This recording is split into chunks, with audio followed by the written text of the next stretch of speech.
Halo, kali ini kita bahas tentang melepas nepel kaliper rem atau nepel angin yang macet stuck ya. Jadi saya punya kaliper cakram Airio ini nepelnya stuck, saya nggak bisa buka, bahkan sudah saya panjangkan, saya pukul-pukul nggak bisa kebuka. Yang lalu saya akhirnya biarkan, terus hari ini ada waktu saya coba buka, cukup lama, satu nepel ini sekitar 45 menit. Jadi kiri kanan agak macet, saya butuh waktu 1,5 jam. Saya nggak berani langsung pakai impact atau langsung dipanjangkan leverage-nya sepanjang-panjangnya, khawatirnya dia patah karena baut ini bukan baut solid ya, dia lubang di tengahnya, sehingga materialnya di dalam sini sebenarnya nggak banyak. Nah itu, jadi dia lubang sampai dengan di sini, hollow ya, jadi hanya sekelilingnya aja sehingga rentan untuk patah di sini. Kalau sudah patah bisa pakai screw ekstraktor, tapi kalau screw ekstraktornya juga ikutan patah, nah sudah susah karena screw ekstraktor itu biasanya bahannya keras sehingga agak susah dibor. Seperti apa? Saksikan di video ini. Dukung channel ini dengan like, share, dan subscribe ya guys. Oke, jadi kebetulan saya nggak videokan prosesnya, tapi saya akan ceritakan bagaimana saya membuka nepel angin ini. Jadi awalnya saya pakai yang baru saja ya. Nah ini ringan sudah ya. Jadi kemungkinan dia karena berkarat ya.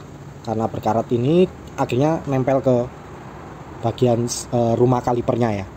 Nah kalau kita langsung gunakan kunci dan langsung putar, itu rentan untuk patah. Kalau pakai kunci ring rentan patah, pakai kunci nepel mungkin juga nggak kuat ya kalau kita kasih leverage. Nah sehingga yang saya lakukan adalah dipanasi dulu. Jadi saya pakai ini torch, saya panasi di sekelilingnya, tujuannya supaya dia mekar ya, supaya dia memuai. Kalau memuai harapannya rasnya itu bisa break ya, jadi karatnya bisa pecah. Tapi hati-hati, di sini ada selang rem. Jadi selang remnya saya lindungi dengan ini, kebetulan ada kayu ya, ini lihat sampai kosong-kosong. Kayunya saya rendam air dulu, kemudian saya taruh sini. Kemudian nanti torchnya seperti ini, saya arahkan ke sini. Kemudian di sini kan ada pin kaliper ya. Ini yang sebenarnya nempel ke pin kaliper, dan di sini ada karet bootnya. Supaya aman saya lepas, saya naikkan ke atas ini supaya karetnya ini tidak rusak. Jadi saya lakukan seperti ini. Kemudian langsung setelah misal kita tunggu ya 1 menit lebih, langsung saya siram air. Tujuannya supaya, karena saya agak susah untuk memanaskan sisi luarnya saja, tapi tengahnya enggak mau saya panaskan sebenarnya, supaya yang memuai luarnya, tapi agak susah. Akhirnya siram air untuk tujuannya nge-shock ya, kaget, supaya metalnya itu kaget dari memuai mengkerut. Tujuannya supaya karatnya bisa rontok ya. Tentu saja saya pakai WD, tapi sudah berkali-kali saya rendam semalaman, beberapa hari pun juga nggak terlalu efek ya. Jadi WD kurang membantu, tapi tetap selama ini tadi proses tadi saya juga semprot-semprot WD. Kemudian pinggirnya mungkin ada debu-debu yang masuk atau tanah, itu juga saya sikat kawat. Jadi intinya saya bersihkan untuk dratnya yang nongol aja. Ini kelihatan ya, ada yang nongol. Di sini ada yang nongol tapi ada yang masuk. Ya yang nongol saya sikat dan saya kasih WD, kemudian dipanasi. Gitu terus, kemudian juga diketok-ketok pinggir-pinggirnya, jangan ininya ya, tapi pinggir-pinggirnya. Tujuannya juga untuk ngasih getaran shock ke ininya apa, karatnya ya. Kemudian juga ya, cara lain adalah, nah ini ya, pakai kunci 10. Kalau ini langsung saya hajar ya, ya, kemudian saya panjangkan, bisa jadi patah. Itu tidak saya inginkan karena akan lebih sulit lagi untuk memperbaiki. Jadi yang saya lakukan, ada kalanya perlu dipukul, tapi yang dipukul bagian sininya. Jadi katakanlah ini rumahnya ya, ini dipukul tujuannya supaya juga menggetarkan karat sehingga lebih mudah untuk dibuka. Nah pakai sok yang kecil, karena kalau sok yang kecil, yang pendek ya, nah ini kalau dia sudah mentok, nggak sampai 15 ya, sehingga kalau kita pukul di sini, kita pukul pakai palu karet ya, ini dead blow hammer, saya pukul jedok gitu, tujuannya supaya getar. Tapi nggak bisa pakai yang sangat dalam ya. Kalau nah ini masih bisa. Kalau yang sangat dalam itu justru yang kepukul bagian pinggirnya, bukan ininya. Nah misal pakai deep shock seperti ini yang terlalu dalam ya, kalau kita pasang seperti ini, dan kita pukul di sini, yang kena getaran pinggir-pinggirnya bukan ininya, jadi ya percuma saja. Jadi ambil yang shallow socket yang tidak sampai tenggelam masuk ya. Jadi contohnya seperti ini, kalau kita pukul itu hanya getaran maju mundur untuk nepelnya saja. Jadi kombinasi ya, jadi kombinasi antara dipanaskan, dipukul-pukul sekelilingnya, dipukul tengahnya, kemudian juga kita pasang seperti ini. Karena kalau kunci sok ya, apalagi yang panjang, misal kunci sok seperti ini ya. Nah, kalau kita tekan gitu ya, sebenarnya kan pivot tenaganya di sini. Jadi ada jarak dari baut sini ke sini. Nah, itu kemungkinan untuk kolaps atau ambruk ya, atau rubuh ya, sehingga mematahkan di sini karena seakan-akan diongkek. Nah, itu dihindari. Jadi pakai ini yang panjang seperti ini, kita pasang sok 10, kita tekan, itu hati-hati kolaps karena gimana tekanannya di sini. Memang harus kita tahan seperti ini ya supaya dia nggak kolaps. Tapi ya namanya nahan sambil muter, khawatirnya ininya yang patah. Sehingga lebih baik kunci seperti ini yang langsung ya, yang direct, kemudian diseretkan, dikendorkan, seretkan, pelan-pelan aja sambil dipukul. Kalau masih nggak bisa, panasi lagi. Jadi harus sabar. Panasi lagi, kasih WD 40 lagi, ketok-ketok lagi, pukul-pukul lagi, putar lagi, dan seterusnya sampai berhasil ya. Akhirnya saya berhasil. Ini yang sisi kanan paling susah. Yang sisi kiri saya seperti itu. Begitu sudah saya ketok muter beberapa sekitar 90 derajat, berikutnya sudah bisa saya putar pakai kunci ini meskipun masih berat.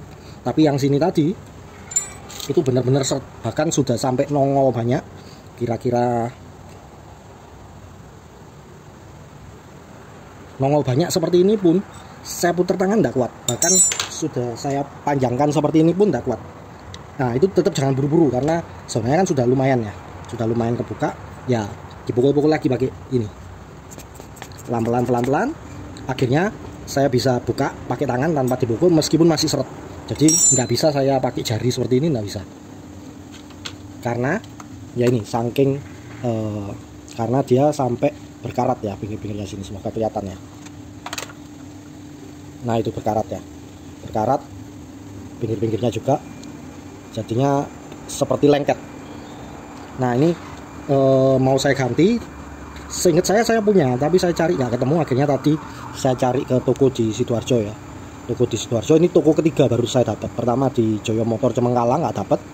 Kemudian ke Rama Motor di Jalan Tamrin situ ada mirip tapi lebih pendek. Waktu saya bandingkan karena lebih pendek, khawatirnya heksanya ini sudah mentok di bibir sini, tapi bagian kerucutnya ini masih belum nekan ya. Kalau kita paksa, khawatirnya malah dratnya yang ambrol. Tapi kalau nggak nutup, maka minyak remnya akan terus bocor. Jadi akhirnya saya putuskan cari lagi, akhirnya ketemu di Haryono. Ketemu di Haryono pun, ya saya bawa contoh ya, paling enak bawa contoh. Pertama dikasih, saya agak ragu. Kebetulan nggak pakai kacamata, saya nggak bawa kacamata. Saya coba banding-bandingkan, ternyata dratnya ya beda. Jadi yang tadi itu dikasih drat kasar, sedangkan bawaan Airyo ini drat halus. Akhirnya tuker, masih di toko, harganya 5.000 sebiji. Akhirnya setelah sampai saya coba tes putar pakai tangan gini ya, nggak perlu kunci dulu supaya kita tahu mudah apa enggak. Dan ternyata bisa terpasang dengan mudah, artinya ini cocok. Nah, tadi waktu pengendoran ya, sudah kendor dikit itu pun olinya sudah atau minyak remnya sudah pada keluar dari sini ya. Harus cepet-cepet sebenarnya, cuman kalau cepet-cepet kan khawatirnya patah ya.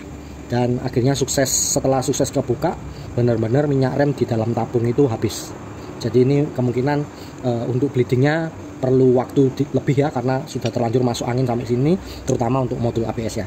Tapi itu sama aja sebenarnya, prinsipnya seperti video yang pernah saya buat pakai alat vakum itu harusnya mudah. Di video ini saya hanya share untuk cara melepas nepel yang seret, jangan sampai patah, nggak perlu sampai dibor atau pakai screw extractor. Caranya yaitu tadi dipanasi, dibokol-bokol pinggirnya, kemudian pasang seperti ini dan digedok-gedok, tujuannya untuk menggetarkan juga atas bawah. Kalau yang pukul di samping ini untuk menggetarkan pinggir-pinggirnya, sekelilingnya. Dipanaskan, siram air, panaskan, siram air, kemudian pakai kunci yang bagus ya, kunci ring yang bagus seperti ini supaya nggak slack. Kemudian sambil dipukul supaya kuncinya nggak rusak, dipukul pakai pakai palu yang ini ya Pak, karet ya, atau kalau saya pakai dead blue hammer karena tenaganya lebih banyak dibandingkan palu karet untuk keramik. Oke, kurang lebih seperti itu. Terima kasih. Demikian, terima kasih. Tinggalkan komen, like, share, dan subscribe.